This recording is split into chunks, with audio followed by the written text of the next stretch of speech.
other issue is you've got this beautiful set of tresses up here, which are kind of getting in your way of the front to back motion, right? So Leia hairdos are really good for this, Princess Leia. The double side braid one where in the buns could be useful. The one from Return of the Jedi, where she does the braid around the head could be useful because it's flatter to your head. That's why I had short hair for many years, because it was really hard with fire to deal with it. I had people cover their head when they spun with fire for the first time so that they could understand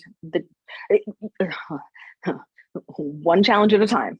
The first challenge is understanding how safe you are with fire, but it's hard to imagine how safe you are if you're worried about your hair burning. So if you cover your hair, then with something that's fire safe, then you have eliminated that concern. The more protection you have to counteract the concerns that you have, the better off you are.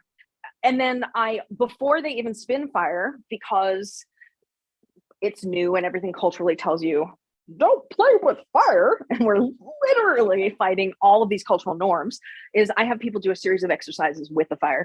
I actually have a course, an online course for this if you want to see the whole video about it. But basically, I have people first run their hands through the flame, then I have them squat over the flame so they can feel the heat on their butt without it actually touching them. Then I have them extinguish the fire. And then I have them do transfers so that they know what a transfer is. And I have them put it out with their bare hand so that they actually have put out fire with their bare hand and they know that they can do it. Having that self-knowledge can be really empowering when you actually get into the burn. And then eliminating all of those basic fears makes it much easier, especially when you have the hair covered. But even still, I would recommend you consider other hairstyles. I would invite you to look at something like this where you can get it flatter. It's still up, but it's I have it. I mean, this is my dreads wrapped around it to hold it in place. Or you could do it in a braid on the top of your head that comes down.